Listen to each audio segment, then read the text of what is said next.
Welcome back to the activation phase. This is the grand opening of the Age of Chivalry book. We are starting with the English. And today I'm joined by my host, Tim. Hello. I'm Right, happy to do the English. Indeed. We also have our soundboard ready. We're going to... Oh, God. start. No, we're not. I don't know. We'll see. But yeah, we're going to try something. We're going to try new things, new season, new things. And we have the Age of Chivalry book. Very excited.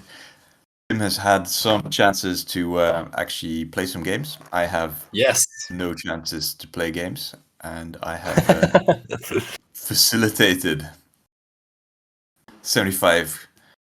Oh, how many games? 36 games of Age of Chivalry this weekend. So yeah, between the two of us, we are as qualified as anyone to talk.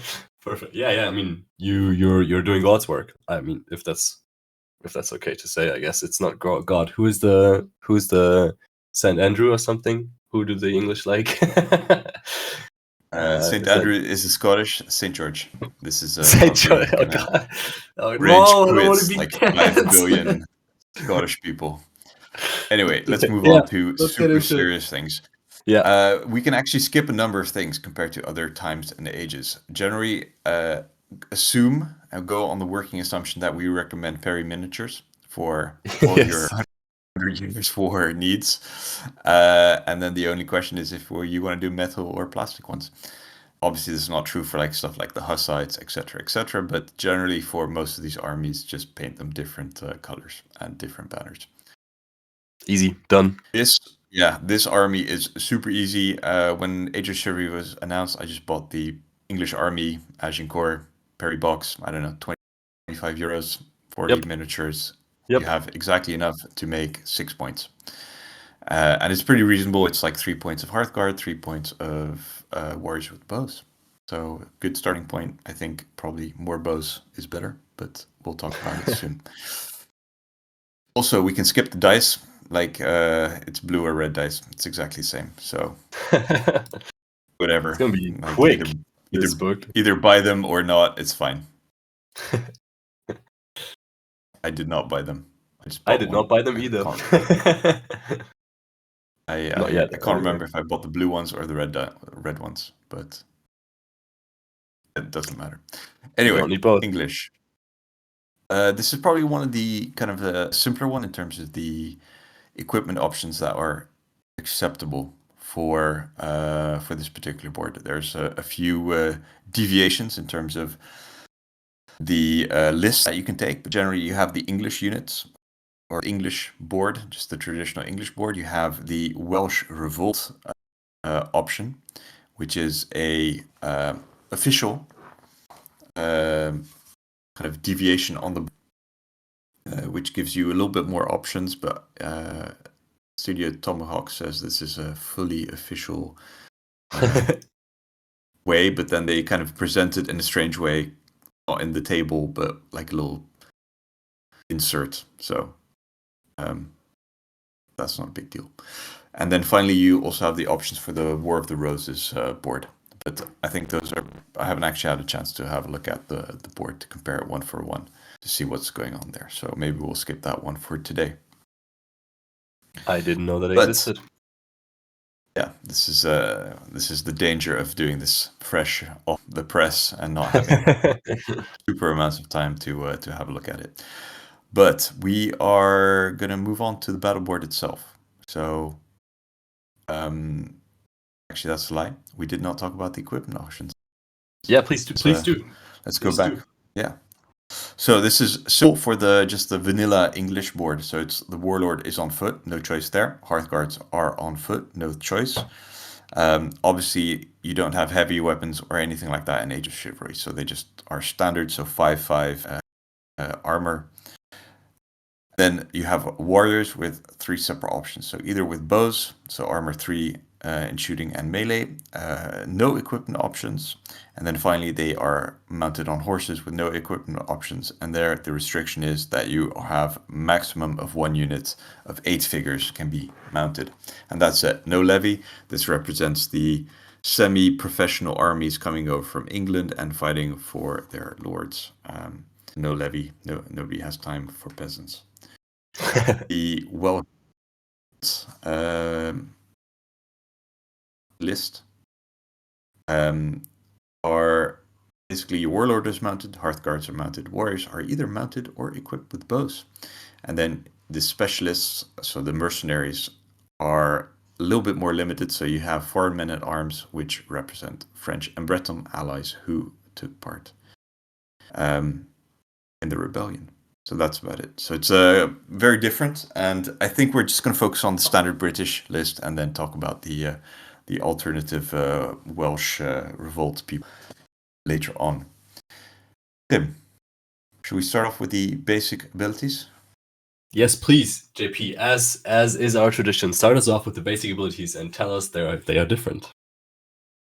Indeed. All right. Yes, they are different. So have men at arms are just the your regular and hearthguards, the usual guard action, and have the longbowmen and sergeants, which is based in the warrior place, and that's warriors and mercenaries activation. And then finally, this is where it gets spicy. You have where traditionally the levy activation would be so uncommon and rare. You have something called Wall of Arrows. This activation so activate up to 2 non-mercenary units to shoot. Let's use different targets. And the combat bonus is the same. So gain 1 attack or defense dice for melee shooting or a shooting reaction. And then finally activation pool exactly as you would expect it to be. And I think that's it. So yeah, go ahead. No, that's just one thing of note, that the combat bonus in Age of Chivalry in general is different. It says melee or shooting reaction. So the other 11 boards, if I remember correctly, don't have the shooting. So you can't. Yeah. So you can't do that, but the English can. So yeah, might So be. either it's going to get FAQ'd or it's part of the plan. We don't know. Yeah, yet. it's part of the plan. Come on, it's the English. They designed them to look like they're a shooting army, which I think they might be, but they might not be. And which is interesting. Another thing that's interesting, they are very good at activating levies, or I mean, levy mercenaries, I should say, because they can activate them with a common instead of an uncommon, which is always nice. So I don't know, the militia, the city militia, or the 2-3 other different levy versions might work well with the English, but yeah. Indeed. Before we go to the board, what kind of vibe do you have with the English? What are you going to look at? What are people? Who would be interested in playing the English? So I think, and this might be a hot take. We're just starting off with these, and I don't really know, but I think the English are actually super hard to play, and I think they're one of the more complex armies, because this army basically brings you need to bring a good mix of melee and shooting units into the fray in the middle, so in an area where they definitely can easily be charged or die. And so I think they're great mixed, or they play the best in a mixed army, so shooting and melee, but you can try to make them work as a shooting army, which I don't think is actually possible, because they have the restriction they must choose different targets on the basic ability and also on an important ability later down the line. And I think that one makes it so that the shooting is kind of a little bit more challenging to do right than in other warbands that shoot a lot, and so you have to do good charges. And so I think this one's actually pretty hard to play, and interesting, very interesting to find the right recipe for you. And so I think this one's a warband for people that kind of want to shoot, and after they shot some actually get in there and not wait back with the Irish or something like that. I think I think at the moment we can use the term, it's scientific. Timo placed like in the bottom half of the tournament using a shooting English list. So I would say that it's definitely trickier to play than first meets the eye. But I think there's a lot of good shooting abilities, and it's probably one of these boards that people need to figure out. And it's like slightly different from what you expect purely historical basis the army to look like if you're kind of going for like the optimal build, probably. But should we move on to the board itself? Yeah, all right. I'll read out the first advanced ability, and I think it's French, so it's a Dieu et mon droit or something, and it's a melee or shooting reaction that takes 2 common dice, and it's for a unit within short of a friendly hero or Hearthguard unit. And it says gain 2 defense dice and increase your unit's armor by 1. And I think this is okay. I think for shooting reaction this is terrible because usually the shots you get in Age of Chivalry should not be as devastating as in other books. And so I don't think that's ever worth it, but the melee version of it is probably good. Yeah. Yeah, it's basically lots of commons for a board that requires lots of commons with your warrior units. Yeah. So I think it's going to be a tough one to pull off. But just remember, all of your warriors are armor 3. So the armor buff is kind of... I think there's some other ways of getting a better via fatigue, something like that. But do buff it up a little bit. But that's also a problem, right? Because that's also a problem because having low armor and then having the ability that increases your armor is a lot less effective than having high armor and having an ability that increases your armor. I'm going from armor 5 to armor 6, for example, cuts the amounts of hits you get on average in half, and going from armor 3 to armor 4 only takes out I don't remember, I think 25%. You take out 25%, and that's just a lot less good than this would be on Hearthguard in melee, for example. So I think this is actually not great on your warriors, but this is very good on your Hearthguard. So that kind of feels weird already. Okay, let's see how the rest of the board is. So the next one is called Hearse. This is using any of the dice facings, and it's a melee. So unit within short of another friendly unit, gain 3 attack dice or 3 defense dice. Or if you use the rare version of this, you get 5 dice, either attack or defense. So pretty strong melee ability already. Nothing special. I think there's definitely... why would you use combat bonus if you can get this? I think the priority is here. There's no reason. I think this board, especially with all of the kind of the first 2 abilities, are in terms of how close you need to be to other units. So you have incentive to be bunched up a little bit, and short of another friendly unit really isn't that much of a tough restraint to do. So I think it's good. Nothing special, but solid ability. Nothing exciting, but definitely not hurting your shooting abilities already. Yep, it's just an okay ability.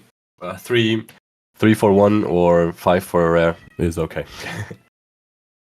Okay, next up is Loose. It's an activation that takes a common. Activate up to 2 units equipped with bows for a shooting attack with a range of 2L, so 24 inches too large. They must choose different targets. If the target of the shooting attack is more than medium away, its armor is increased by 1. And I feel like this ability is the biggest trap in the whole board. It's good. Picking different targets is challenging again. and having the insane range is great, but having your opponent increase their armor is just I feel like it's backbreaking, because if they even have any slight, they know how the English works, so just by putting 1 or 2 dice into their defense dice, they can basically mitigate your whole shooting. And this is still 2 activations that generate fatigue if you want to do it again, if you want to do something else with the units. And so I think if you want to activate this, being more than M away is actually very bad. And so that's what I mean when I said you have to have your archers real close to make them work. And so this one might just be worse than Wall of Arrows, which takes an uncommon, but you still get 2 activations. And they work, I think, and they have basically the range L without the whole armor increasing thing. So I think this one's cheap, but a trap if you use it to shoot further than medium, which feels super weird. But that's just my experience with this ability. No, I think so as well. Like at first glance, this is super awesome. It's like volley fire with the Normans, which is just like which we rant about how amazing it is. Yeah. This one is both better and worse because you activate 2 units, but you have to have 2 separate, and you have the debuff on the, or I guess the buff on the opponent's armor, and I don't know. I think people can do it anyway, especially early game, because it's a common dice. Why not? Unless you're trying to move your units into a position or something. But I can see, like, against mounted boards or something, like, it might be worthwhile just to piss them off and harass them a little bit. But I don't think, don't expect too much. You can maybe plink off like 1 or 2 guys here and there, and another opponent, which I suppose kind of like the fluffy of the English longbow, just to harass and kind of get in the way. Yeah, okay, yeah. So we're going on the fluff side, but I think it also psychologically probably annoying just to be safe where on the board. So like I think they're probably worse than the actual effect. But we'll see. Maybe. I think mathematically you're correct. The next called Grueling Guns. This is using a uncommon. It's an orders ability, so place an M measuring stick entirely within short of one of your units of warriors equipped with bows somewhere that contains no figures. Units that cross this measuring stick during the movement or charge activations for a fatigue. At the start of your next turn, remove the stick. So you place it down in your order. Obviously, if you decide to move over it yourself, or activation phase, you have the fatigue, but like really, then it's your own fault. But it does mean that your opponent is restrict during their phase, and this kind of supports the loose thing. That you want to be close to your enemy, you want to get lots of shots in, and this just makes it kind of painful to cross that barrier, as for your opponent. During the tournament, we saw like 2 English armies just putting up stakes like everywhere and just being at like M range and shooting each other to pieces. And like it looked cool, but I think it's there are ways of getting around this, but I think it is very, very fluffy thematic list, and especially if you have like Hearthguard or something on for you, they're a little bit less mobile, and you can like really kind of even the tide a little bit. I think the more interesting part is if your opponent decides to cross the stakes, and you have some of the abilities lined up in the second of this board, it makes it much more interesting. Yeah, this one also is challenging to put down correctly, I think, or it can be challenging because it's an M measuring stick that has to be entirely within short, and entirely within is actually very close. And so small units, like units that you have left that might just be able to put down very cool, if it wasn't within, if it wasn't like entirely within, but just within, they might be able to put down cool sticks or something, but I mean, this way they can't. And a single figure of warriors with bows just can never put down the stick, because I think it would have to go in it to make that work. So that's a bit unfortunate. So it's the bigger the unit, the easier to place, which makes sense. Fluffy as well. It's just, when I first looked at this, I was like, yeah, that's very cool. You can do very, very, very interesting things with this, but because it's entirely within, it's actually a lot more restricted, which is okay, but less cool.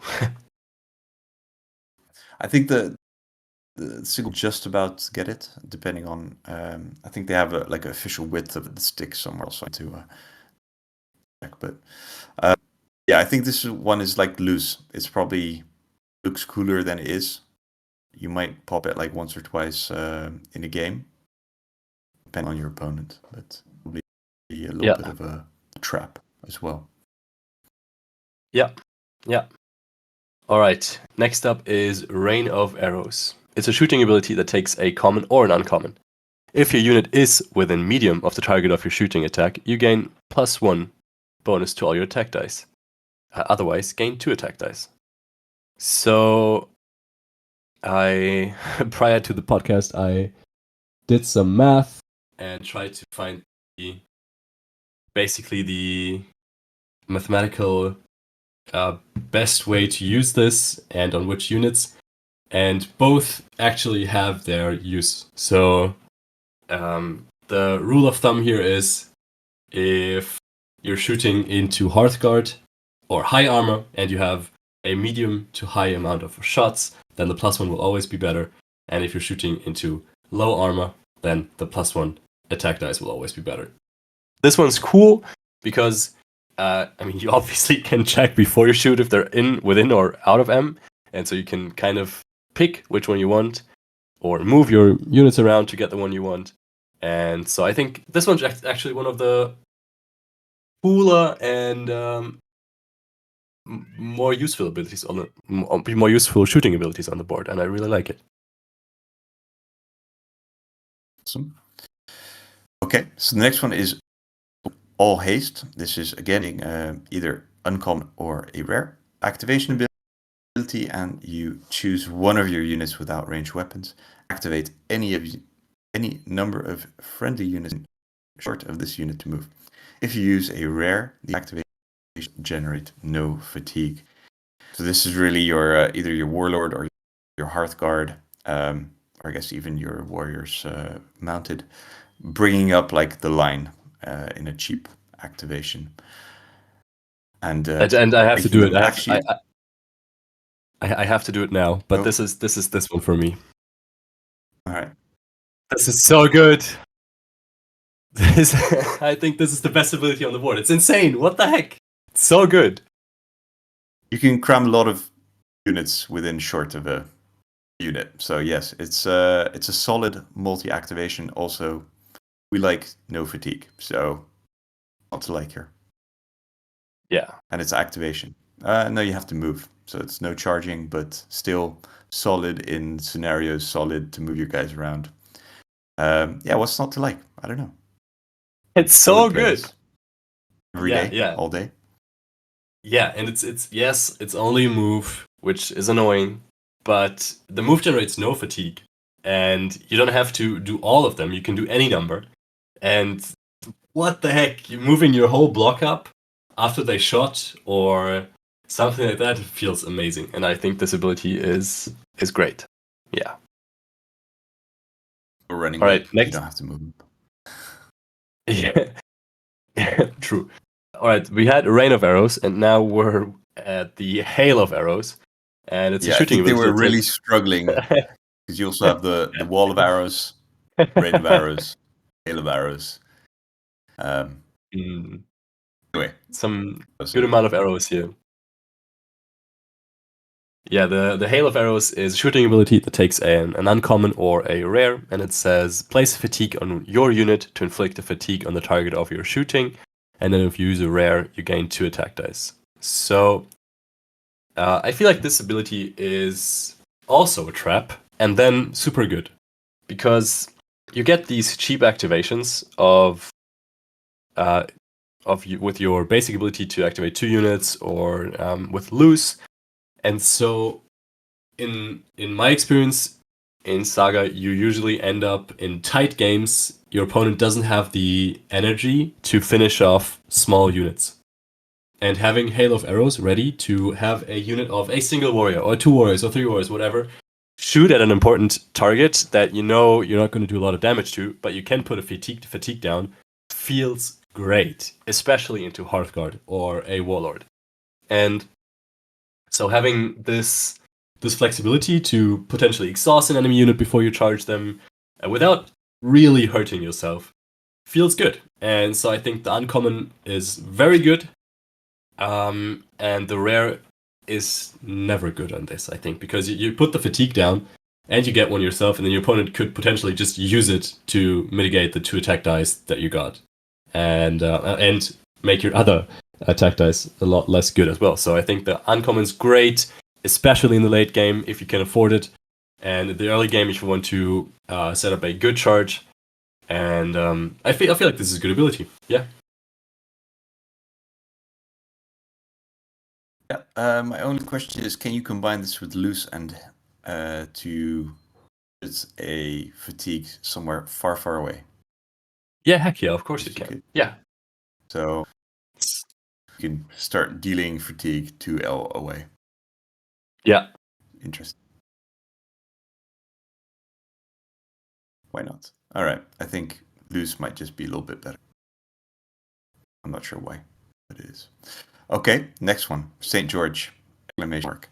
This is a 2 dice ability with common plus a rare. It's an activation, so activate a unit without range weapons for a charge. It gets +1 bonus to all its attack dice and defense dice during the ensuing. So this is super expensive. Yeah, it's pretty expensive commons. You're going to be using a lot on your warriors, and the rare, of course, two dice ability is always a difficulty, but yeah, you do get a lot for it. I mean, you get the charge, you get the +1 bonus, attack and defense. It's pretty sweet all around, and I think this is going to be your charge in with your Hearthguard unit to murder things and make sure that they survive. I mean, defense dice, you're basically closing ranks without any of the bad parts, and you have the bonuses of a heavy weapons unit without the downsides. So Yeah. What's not to like? I think the only issue here, you need to roll that sweet rare dice at the correct time when you line this up. But yeah, it's I think it's good. It's going to be one to pull off at that time. You're going to see you're going to suck at rares at the correct time. But yeah, if you want to wipe a unit of with your Hearthguard, I think this is sweet. Yeah, the price is actually okay, right? Because it's not just the good effect that says +1 bonus to all attack and defense, but it's also the charge included in the price.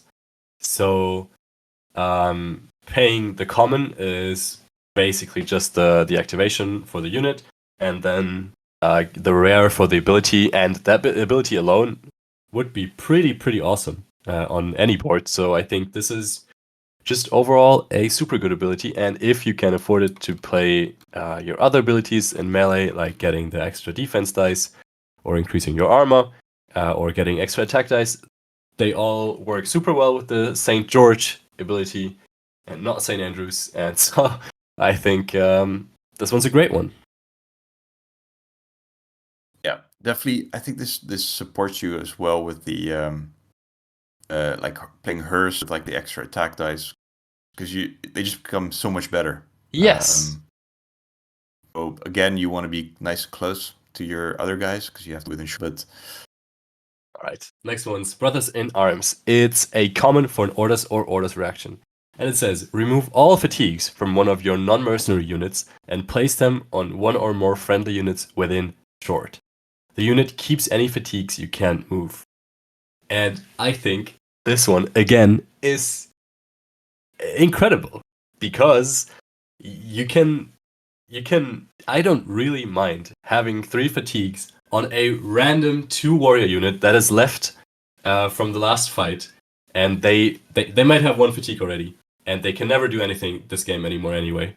So might as well give them 2 more fatigues and have my Hearthguard fatigue free again after they charged in my turn, and then since this is both an orders and an orders reaction, taking all the fatigue off again in the beginning of your turn feels super good. These guys can be very aggressive without really being punished for it.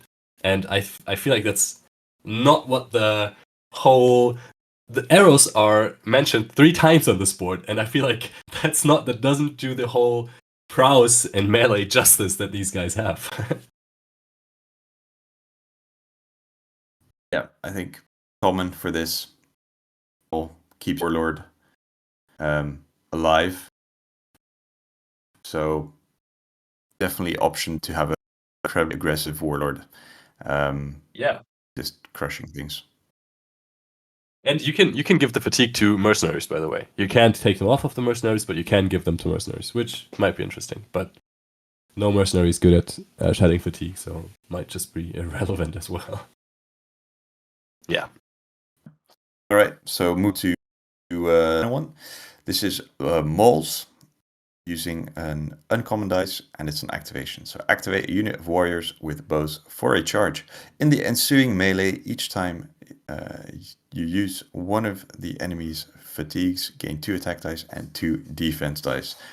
I like this because it's you charge and you get a pretty good bonus.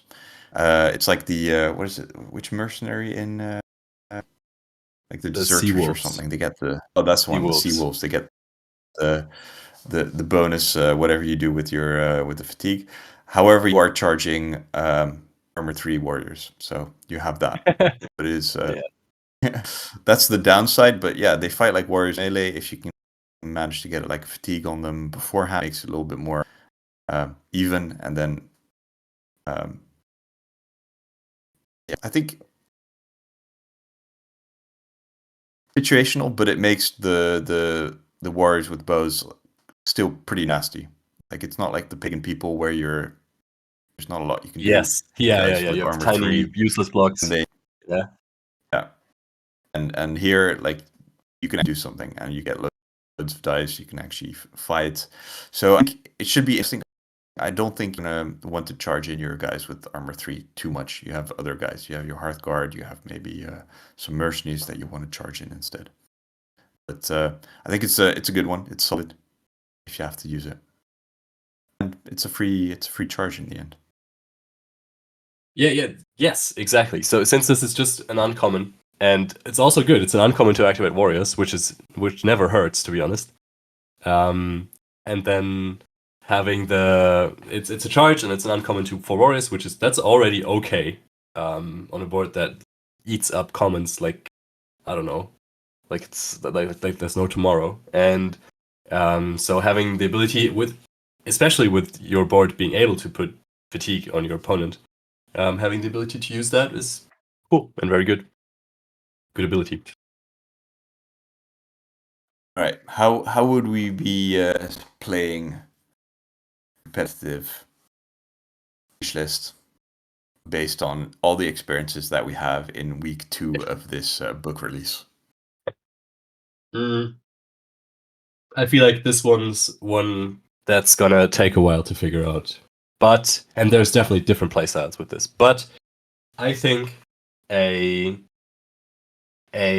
good mix of 12 warriors with bows, 12 warriors with bows, and then other warriors without bows, and like maybe it's 11 warriors with bows, 11 warriors with bows, and then 10 warriors without bows as a screen, 6 Hearthguard, and that should leave 4 warriors as a dice battery potentially, or as a cannon, whatever. I think having big blocks to use the great +1 ability is essential, And since you will charge in, hopefully more than once, because that's actually what the board is good at, you should have a lot of fighting units that can trade well. So that should be your Hearthguard and your 10 man of normal warriors, and then at later stages of the game, the other warriors as well. So, and for the playstyle, this is the classic. I'm playing a castle, and these guys will all be bunched up together and move around the battlefield together, because that's how they work best. And that's always challenging as a playstyle, because in scenario games that doesn't work out all too well. But sometimes you can sacrifice a potential third objective and just focus on 2 and still win the game. But yeah, I think having them close, having them fight, having them shoot at the close range is how to play them. But we'll see in the coming future, in the coming weeks. What do you think, Jay? Yeah, to be honest, I have the 3 points of warriors, 3 points of Hearthguard mostly because I bought the box. And I think everyone at the tournament was kind of took at least one extra point of warriors. I think they also took some English or Welsh archers to go with mercenaries to do more shooting what they're shooting. Yeah. This was the correct way of doing it. But I'm interested in seeing like just trying to figure out what the Welsh Revolt style board would look like. Being like Mr. Saga enjoyer, finding like the alternate like mounted warlord, mounted Hearthguard, mounted warriors is pretty cool with all haste. You can zoom your little mounted guys across the board pretty quickly. But then you're not super supported with the rest of the shooting abilities, unless you have to take like at least 1 point of warriors or 2 points of warriors with bows. So I think actually more interested in the Welsh option. I think that would be pretty cool. But I'm not sure how effective it would be. But some solid melee abilities for just melee Hearthguard, like mounted Hearthguard and mounted warlord.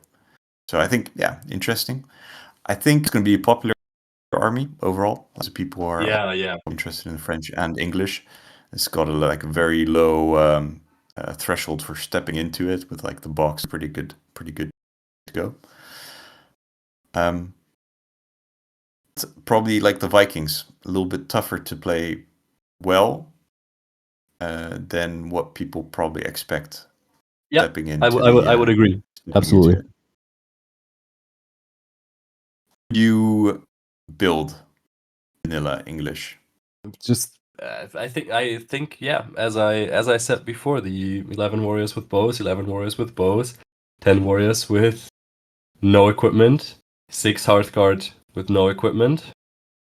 So that should be 5.5 points. And then half point of dice battery or cannon. I think that should work. It's going to be popular. Yeah, the cannon's insane. It's insane. It's what the heck. And with this board as well, right? Because Maltz likes enemy having fatigue, and the cannon is cheap to activate for a common. What the heck? And so the cannon is incredible, especially.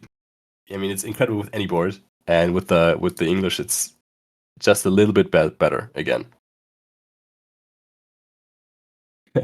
Right. So more shooting with your shooting. Yeah, but you don't. It's different shooting. It's much different shooting. You don't really want to take out. You don't expect casualties. You expect fatigue, and that's very different. Yeah, it's solid.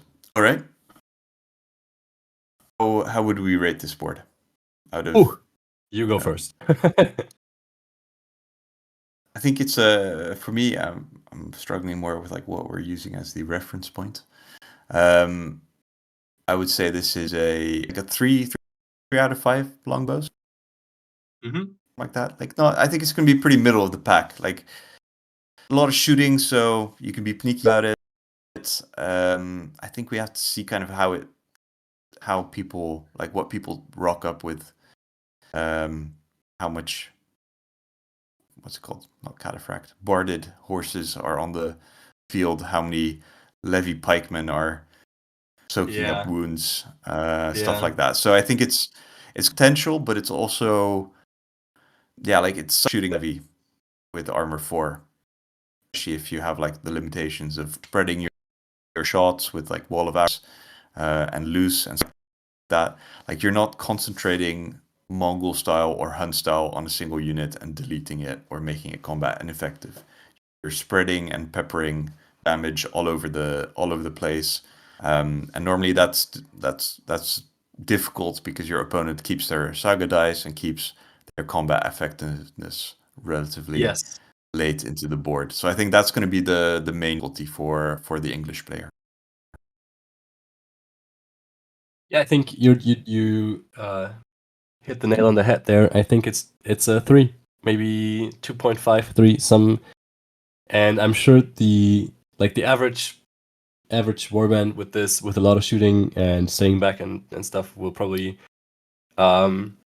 struggle a bit more, and might be 2.5. And I think if you kind of find your recipe, which we don't know like what the perfect recipe is yet, I think this battle board might actually have a lot of potential, but it's not in shooting only. Yeah. All right. I think we have a little bit of a twist to the flagship post-war army of the 100-Year War book. I guess the vibe for us is like we're a little hesitant. We don't see exactly how it's going to pan out. But I think we also just need to give the book some time to settle and see what people rock up with, and then possibly some kind of killer combo or something else is going to emerge in the coming months. So I don't know. I wouldn't mind playing this board, but it's not like the board I'm the most excited about. All of the really interesting options the rest of the warbands have. Yeah. This is definitely one of the boards that I don't think I'll play myself a lot, but I'm super excited to be beat by in the near future and learn how to play them. All right, great. That wraps up the English. Yes. Are we putting a poll up? Are we doing voicemail? Ooh. Yes. Voicemail is a great idea because I think it's a new book, new hype, and so I'll put the voicemail into the description, and the phone number you can call, and it goes directly to voicemail. And just leave your, what do you think, JP? Leave your first thoughts, or the warband you're building, or what you're most interested in right now for Age of Chivalry.